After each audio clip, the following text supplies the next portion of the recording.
Palabras más, palabras menos. Este lunes 12 de julio del año 2021, todo el equipo que está para ustedes a partir de esta hora los saluda. La producción Marilia García y Mario Villarreal, en los controles César Arteaga, quien tendrá el inmenso placer de acompañarles, María Alejandra Trujillo. Saben, ustedes se pueden comunicar desde muy temprano a través de la cuenta en Twitter, @RCR750, seguirnos por el Periscope, por internet, rcr750.com, y el resto de nuestras plataformas digitales a través de TuneIn y YouTube. Escuchaban ustedes el resumen de las informaciones más destacadas en Venezuela y el mundo. En América Latina se mira con atención lo que está ocurriendo en Cuba desde este fin de semana. Se trata de las mayores protestas contra el gobierno desde la crisis de los años 90, como destaca el País de España. Miles de personas en todo el país se manifiestan contra el Ejecutivo, empujadas por la grave escasez y las penurias que vive la isla, agravadas por la pandemia. Hay más de un centenar de detenidos. Las calles de La Habana, dice la crónica de Mauricio Vicent, y de varias ciudades y pueblos de Cuba, vivieron este domingo las mayores manifestaciones contra el gobierno del maleconazo de 1994 durante el llamado periodo especial, cuando cientos de cubanos salieron a protestar por la precaria situación económica en vísperas del estallido de la crisis de los balseros. El detonante del plantón de este domingo, en el que participaron miles de personas en todo el país y se saldó con centenares de detenidos, fue la grave escasez y las penurias que sufren los habitantes de la isla, agravadas por los efectos de la pandemia.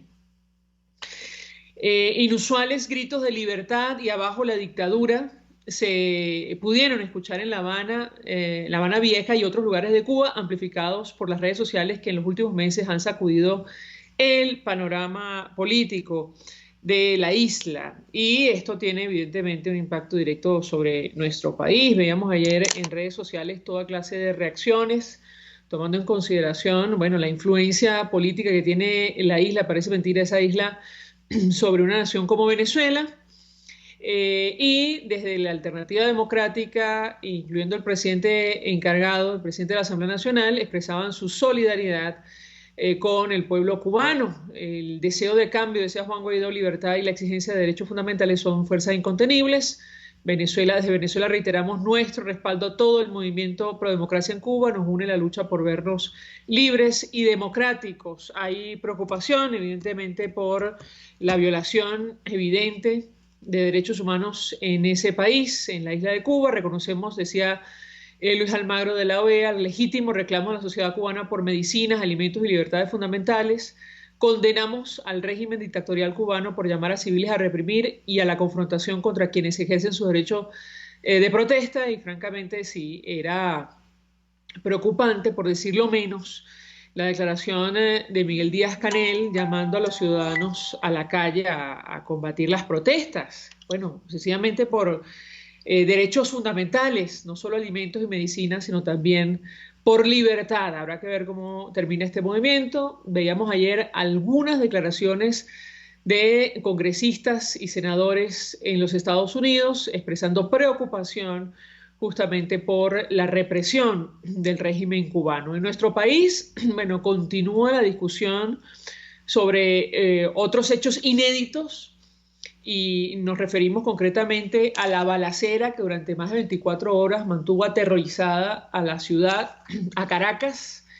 Luego de este operativo que se desplegó, saben ustedes, en la zona de la Cota 905, toda clase de versiones sobre estos hechos. De momento, la versión oficial habla de 26 víctimas mortales, muchos de ellos debido a proyectiles perdidos, y 28 heridos. Habría que sumar, no se conocía en ese momento, la muerte de un pequeñito de 11 años, según el periodista Román Camacho en sus redes sociales, que muere producto de una bala perdida, un proyectil que recibió en su cabeza. Nicolás Maduro, bueno, como ha ocurrido en otras oportunidades, señala a grupos paramilitares colombianos, a la CIA, en fin, a la Alternativa Democrática como responsable de lo que ha pasado allí. Y evidentemente, desde la Alternativa Democrática, la dirigencia política de nuestro país, recuerdan lo que ha ocurrido con esa y otras zonas de paz en Venezuela. Y vamos a hablar de este tema con nuestros invitados. El primero de ellos conoce perfectamente este asunto, lo viene investigando, estudiando desde hace años. Él es director de la Asociación Civil Paz Activa. Se trata de Luis Cedeño. Un millón de gracias por atendernos. Buenos días. Hola, buenos días, Alejandro. ¿Cómo estás? Bien, mucho interés de conocer una primera valoración de su parte acerca de lo ocurrido la semana pasada y las versiones que se han dado sobre estos hechos. Insistimos, no recordamos una balacera como la que se vivió en Caracas, en la Cota 905, en El Paraíso, muy cerca de la Comandancia General de la Guardia Nacional, en los últimos años en nuestro país. ¿Qué puede decirnos? Lo escuchamos. Bueno, mira, el tema está en que las zonas de paz y lo que originó ulteriormente, que fueron las megabandas, bueno, fue un error estratégico del gobierno en cuanto a la política pública de seguridad ciudadana y cómo disminuir en ese momento los homicidios, ¿no? Estamos hablando ya de hace varios años. La política de zonas de paz empezó alrededor del 2015, 2016. Y bueno, ya llevamos varios años con esa política, pero bueno, después vino la política de las OLP, que son políticas de mano dura, y bueno, otra vez vino una mano suave y estamos ahorita presenciando otra vez la mano dura. Son ciclos que se dan justamente en estas políticas, que por supuesto políticas erradas, políticas fallidas del Estado y del gobierno nacional para tratar de disminuir la violencia homicida en el país. Obviamente, bueno, las estrategias realmente han dado los resultados totalmente contrarios, adversos a lo que se buscaba, y lo que tenemos entonces, por supuesto, es más violencia homicida, que está entonces manifestada ahora en estas megabandas que ahora tienen un poder de fuerza y un pie digamos, en territorios que ya el Estado no es capaz digamos, de doblegar, ¿no? Y entonces solo queremos recordar también ese sitio que se dio en la cárcel de Rodeo, no sé si recuerdan, varias semanas que el Estado no podía controlar lo que había creado en esa cárcel, que era el modelo del pranato, que después se tradujo fuera de las cárceles justamente en el modelo de la megabanda. Y bueno, es lamentable, pero es lo que vamos a ver y lo que vamos a vivir, como viven algunos países de Centroamérica, lo que vivió Brasil en cierto momento, lo que vivió también Colombia, es esta violencia extrema armada entre grupos de delincuencia organizada y el Estado.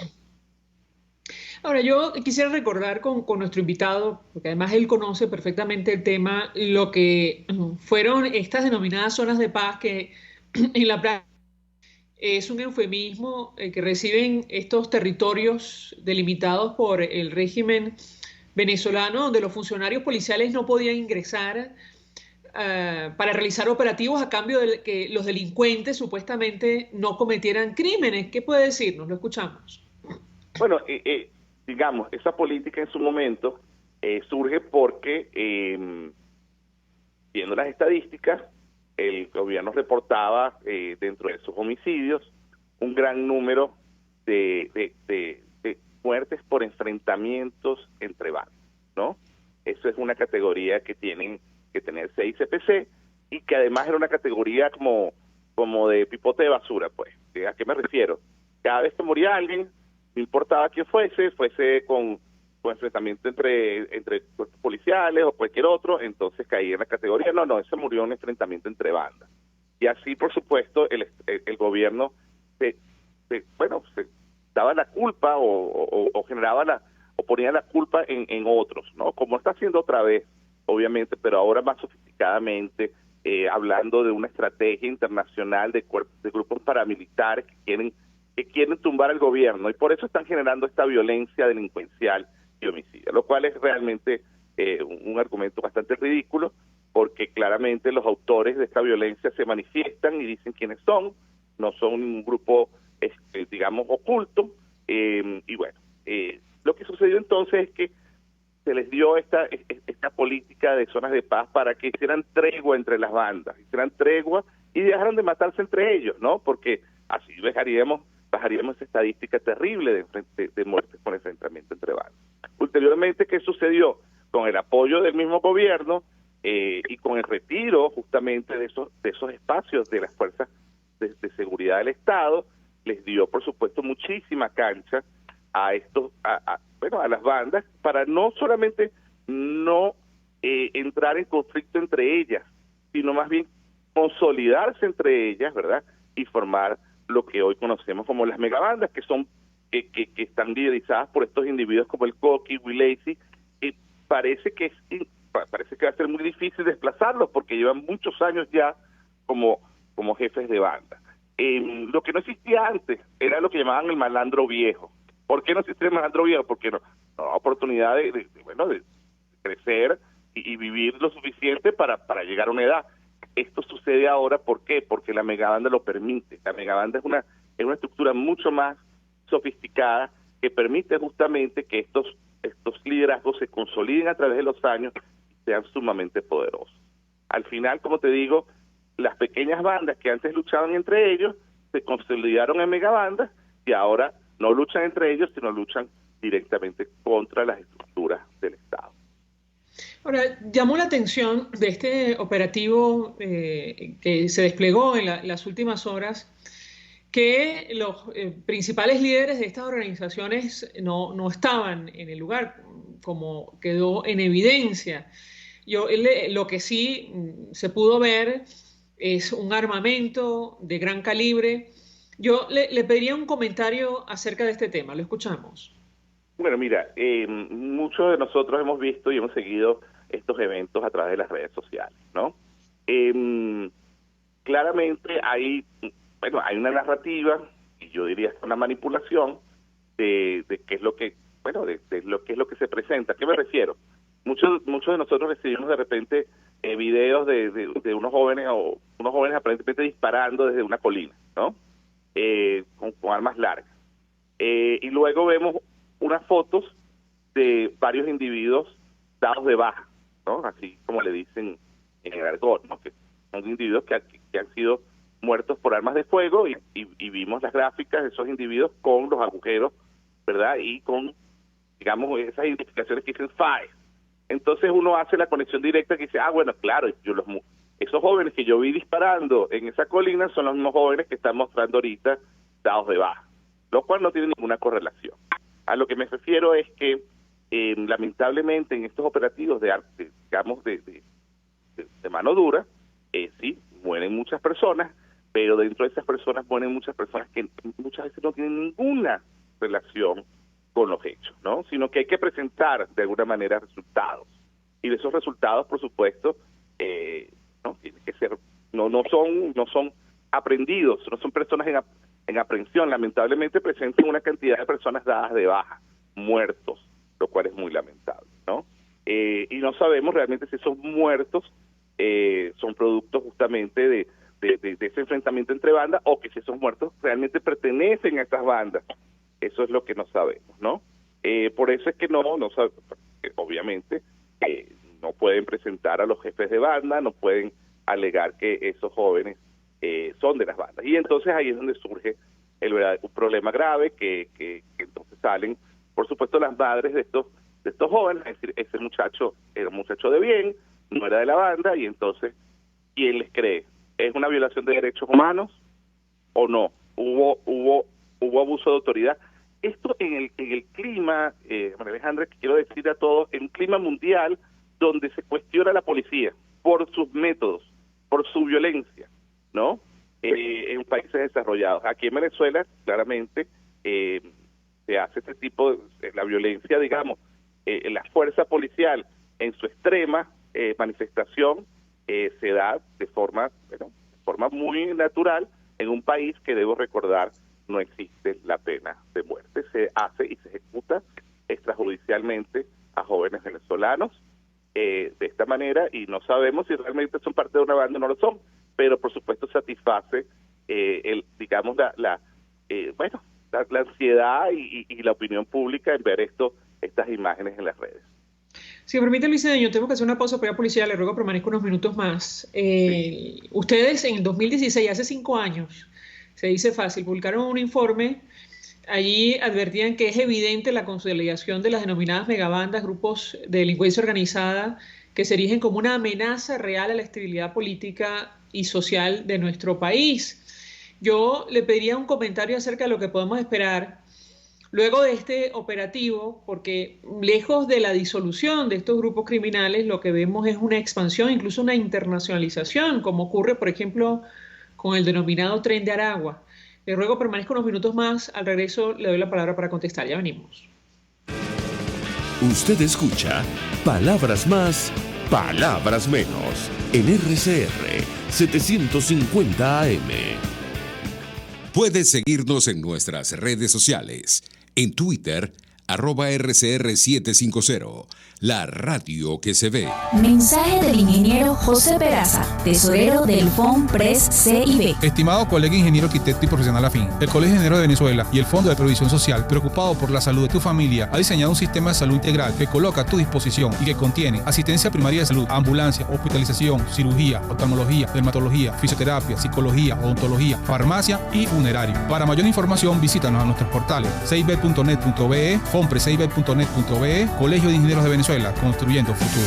En tiempos de pandemia, la solución más efectiva es un concentrador de oxígeno, porque ofrece un suministro infinito de oxígeno. No necesita recargas. Además, aplica dosis de oxígeno según el pulso del paciente. Contáctenos 0412-030-9150. Todos las piensan, todos las escuchan y María Alejandra Trujillo te las dice. Palabras más, palabras menos. RCR. Le comento a mi equipo que el padre Infante está en línea, está conectado. Les ruego le escriban, si es posible, vía WhatsApp. Aunque no conteste vía WhatsApp porque está en línea. Le acabo de escribir. Él es párroco de La Vega y conoce perfectamente el tema que estamos debatiendo en la mañana de hoy. Yo le dejo una inquietud a Luis Cedeño de la ONG Paz Activa y le comentaba que ellos publicaron en 2016 un informe sobre la consolidación de las megabandas, estos grupos de delincuencia organizada, que en ese momento ya se erigían como una amenaza real a la estabilidad política y social de nuestro país. En su opinión, ¿qué podemos esperar en el caso concreto de este despliegue, este operativo en la Cota 905? Lo comentamos en varias oportunidades con nuestro invitado y con otros, el control que tenía esta organización sobre cada vez zonas más amplias de Caracas, más allá de la Cota 905. ¿Qué podemos esperar si usted piensa que esto va a significar la disolución de esta organización criminal, o por el contrario, bueno, digamos, van a continuar ese proceso de expansión como ha ocurrido con otras organizaciones como el denominado Tren de Aragua? ¿Qué puede decirnos? Lo escuchamos. Bueno, mira, el tema está en que, digamos, las políticas reactivas de seguridad ciudadana, que son como las que vimos, bueno, reaccionamos, pues, ¿no? Frente a un evento. En este caso reaccionamos frente a la policía. Bueno, el Estado reaccionó frente a las acciones del Coqui, que bajó, tomó ciertos espacios o ataca ciertos módulos policiales. Entonces, bueno, el Estado reacciona, ¿no? Pero las políticas, digamos, reactivas no son las políticas que nos van a resolver el problema. El problema es mucho más profundo. Estamos hablando de la consolidación de unas estructuras que llevan años formándose y que no se le ha puesto coto, pues, no se le, lo que la política criminal, que tiene que ser preventiva, la que de alguna manera desmonta estas estructuras, no existe. El Estado no está organizado, no está motivado, los cuerpos policiales no están en capacidad de afrontarlos, porque bueno, imagínate tú. Alguien me decía sobre la actitud de los policías cuando estaban en esos enfrentamientos, decían, ay, bueno, pero esos policías están allí como miedosos y tal. Decían, bueno, pero ¿cómo que no van a estar miedosos? Si un policía aquí recibe un disparo, bueno, él no tiene ningún tipo de seguridad social, ni de seguro, ni de hospital que lo vaya a atender, porque no tiene recursos. no tiene un seguro ese policía que lo cubra en caso de que sea, digamos, que reciba un disparo, pues. Entonces, ningún policía va a asumir los riesgos vinculados con enfrentar a estos grupos delincuenciales. ¿Qué le queda al Estado? El Estado, como le quedó, por ejemplo, a Brasil y por supuesto, a Colombia. Colombia es diferente porque la policía es parte de las Fuerzas Armadas, pero y por razones obvias, históricamente por el tema de la guerrilla, pero en el caso de Venezuela vamos a tener que apelar lamentablemente a las Fuerzas Armadas, que son los únicos que tienen la capacidad de fuego de equipare a estos grupos delincuenciales, y por supuesto que las Fuerzas Armadas por supuesto tienen que seguir órdenes, ¿no? Y bueno, habrán grupos dentro de las Fuerzas Armadas altamente, digamos, motivados, vamos a decir, ideologizados, donde claramente van a ir y van a enfrentar a estos grupos, pero van a enfrentarlos en un contexto de guerra, en espacios civiles, lo cual es sumamente peligroso, porque bueno, va a suceder lo que ya comentábamos más temprano, un niño, un joven, un niño, un bebé o lo que sea, va a estar en la línea de fuego y van a haber muchísimas, digamos, consecuencias colaterales, muertes por armas, por balas perdidas, etcétera, etcétera. Es sumamente peligroso entrar entonces ya con lo que es el martillo, ¿verdad?, que serían las Fuerzas Armadas en un contexto civil, en un área urbana, ¿verdad?, enfrentar pues, literalmente guerra abierta a estos grupos armados. Pareciera que es la única opción, pero la otra opción es que esto siga, por supuesto, estos grupos se sigan consolidando. Tú decías de la internacionalización, obviamente va a suceder, sucede porque Venezuela es un país de migrantes y también los delincuentes migran, y entonces hay por supuesto dentro de lo que es el proceso migratorio venezolano, hay delitos que se montan sobre los flujos migratorios. Estoy hablando de la trata y tráfico de personas, la esclavitud moderna, que ahora son los venezolanos las víctimas de estos delitos internacionales, donde también están involucradas estas megabandas, que también tienen células y tienen, digamos, grupos ya establecidos en los países de destino de los venezolanos que se están estableciendo. Pero habiendo dicho esto, ciertamente si seguimos sin una política preventiva, digamos, cohesionada de realmente ir revirtiendo el proceso de esa zona de paz que dio origen a estas megabandas, realmente no tenemos ninguna oportunidad de evitar que estos grupos sigan creciendo, sigan tomando espacios, se sigan internacionalizando y ulteriormente lleguen a lo que es esa expresión máxima de delincuencia organizada, que son las maras, como la Mara Salvatrucha, la Calle 18, que son organizaciones internacionales delincuenciales que son de 20, 30 mil miembros, que cubren varios países. Si llegamos a eso, bueno, estaremos exportando no solamente novelas en Venezuela, sino también bandas. Bueno, le pregunto a nuestro invitado porque, digamos, estos incidentes de la semana pasada, esta balacera continuaba por más de 24 horas en plena ciudad capital, ocurre luego de otros hechos de violencia que el Estado aparentemente dejó pasar.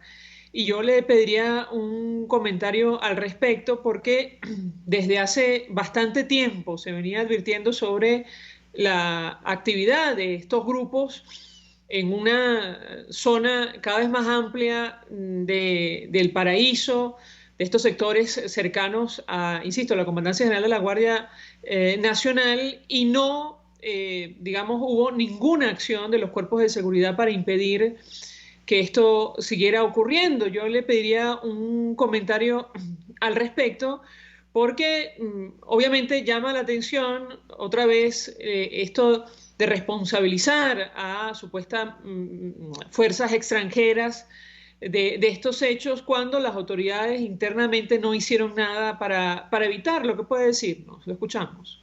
Bueno, mira, recordemos que Venezuela es un país, bueno, a nivel digamos, de instituciones, de políticas públicas, bueno, es un Estado fallido, pues, un Estado que no funciona, pues funciona funciona por inercia, pues, pero además está cuestionado en su legitimidad, está cuestionado a nivel de derechos humanos.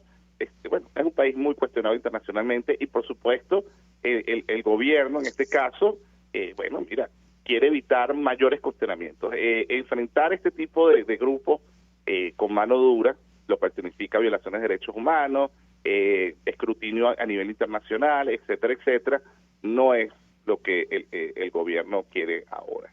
Obviamente el gobierno tiene que atender otras cosas.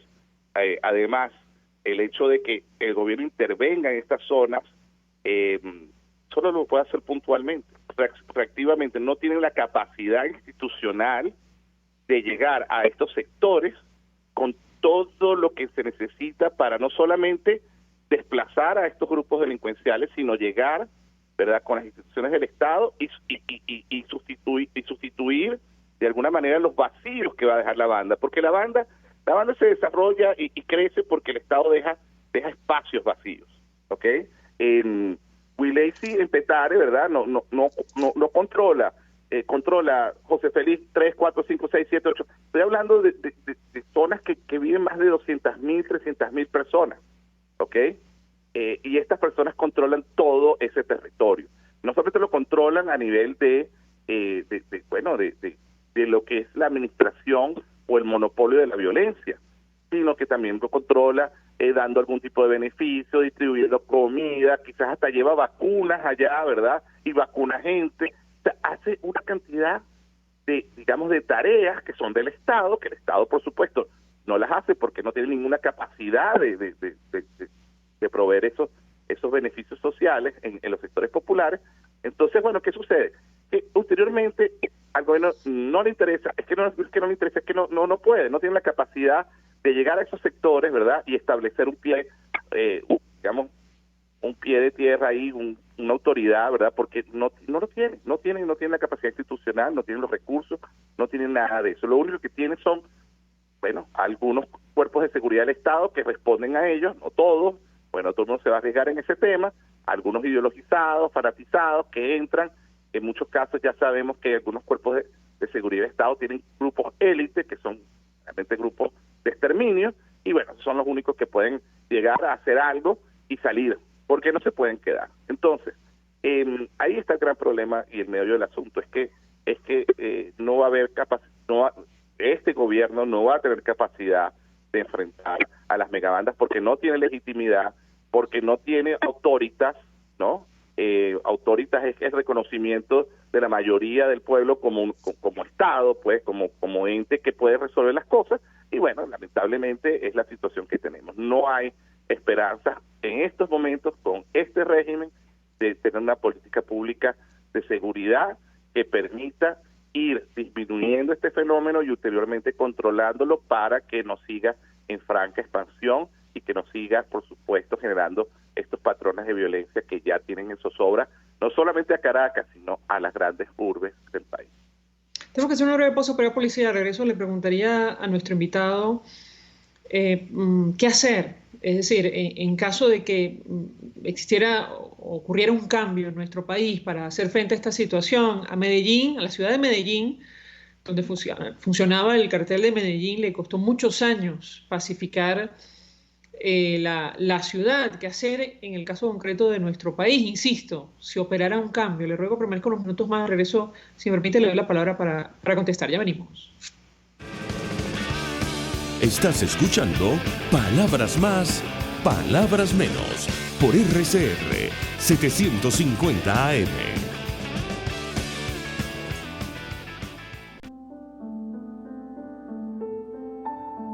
La Academia de Ciencias Físicas, Matemáticas y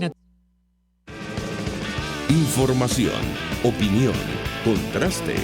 María Alejandra Trujillo está en Palabras Más, Palabras Menos.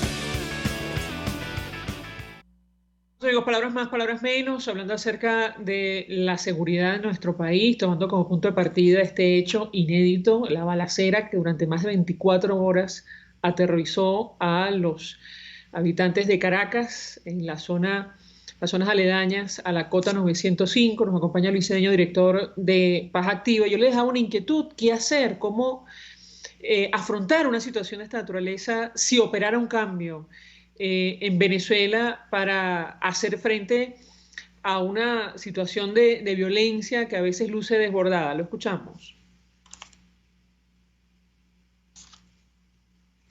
Las tasas de homicidio más altas del mundo, ¿no? Así como la está manifestando ahora Venezuela, Caracas particularmente, como ellos fueron, bueno, desmontando una estructura criminal que llevaba muchísimos años en su lugar. Medellín era conocida por su violencia, por sus asesinatos, y bueno, ulteriormente cambió radicalmente, llegó al punto donde, bueno, llegaron a reportar 0 asesinatos en un solo día. O sea que Caracas se asesinan todos los días varias personas, pero en Medellín llegaron al punto donde pudieron celebrar días sin muertes violentas, sin asesinos, ¿no? ¿Y cómo se logró eso? Bueno, se logró, bueno, básicamente asumiendo las responsabilidades del tema. Es que cuando uno no asume la responsabilidad, como lo está haciendo el gobierno, en este caso, poniendo la culpa en locos externos, en otra cosa, que no es lo que ellos pueden hacer, sino es que alguien afuera, elementos internacionales, elementos que no quieren desestabilizar el gobierno, son los que están generando esta violencia. Y bueno, por supuesto, nosotros somos víctimas, el gobierno es la víctima de toda esta violencia, ¿no? Bueno, mira, si no asumimos nuestras responsabilidades, no se puede hacer absolutamente nada. El tema está en que las fórmulas para disminuir la violencia son hartas conocidas, ¿no? Se necesita, por supuesto, voluntad política, no se tiene porque no hay interés en tenerla. Se necesita dinero, que no se tiene, obviamente no se tiene por muchas razones. Venezuela es un país en una crisis económica constante y, por supuesto, este tema de la violencia está en la última de las prioridades del gobierno. No se tiene tampoco innovación. Se quiere resolver el problema con más violencia. Bueno, no va a dar resultado, obviamente. Y ulteriormente, bueno, hay que innovar en cierta manera también. Venezuela es un país muy particular. En Colombia era el tema de la droga. En Venezuela es un fenómeno multifactorial. Son muchas cosas que han llevado a que el país sea violento y bueno, hay que irlas atacando. El tema de las armas, el tema del alcohol, o sea, de las drogas, todo esto cuando es un cóctel explosivo, el tema de las policías, que no se logra resolver. Aquí debo recordar que Venezuela se hizo una reforma policial en el 2006, que buscaba ya, bueno, desde ese entonces, por supuesto, la crisis de violencia homicida era bastante profunda, y esa reforma policial, que se llamó la Comisión Nacional para la Reforma Policial, tenía muy buenas ideas, tenía muy buenas políticas, y bueno, podríamos rescatar eso y ya avanzar, pero no se rescata, pues, ¿no? Esa misma reforma policial que tenía buenas respuestas, ¿verdad?, a la problemática que todavía sufrimos, no se cristalizó, y fue una iniciativa del mismo gobierno que actualmente sigue gobernando. Pero bueno, lo que quiero decir es que voluntad política y dinero es lo que más se carece en estos momentos, y por supuesto, no tenemos ninguna, lamentablemente en este momento con este gobierno no tenemos ninguna esperanza de que esto pueda resolverse o pueda disminuir la violencia homicida en el país. Luis Cedeño, gracias por atendernos, acompañarnos la mañana de hoy, director de Paz Activa, quien conoce perfectamente el tema que hemos desarrollado la mañana de hoy, que tiene que ver con la violencia, producto de estos hechos en la Cota 905 que dejaron, según información oficial, más de 20 víctimas mortales y más de 20 heridos, luego de más de 24 horas de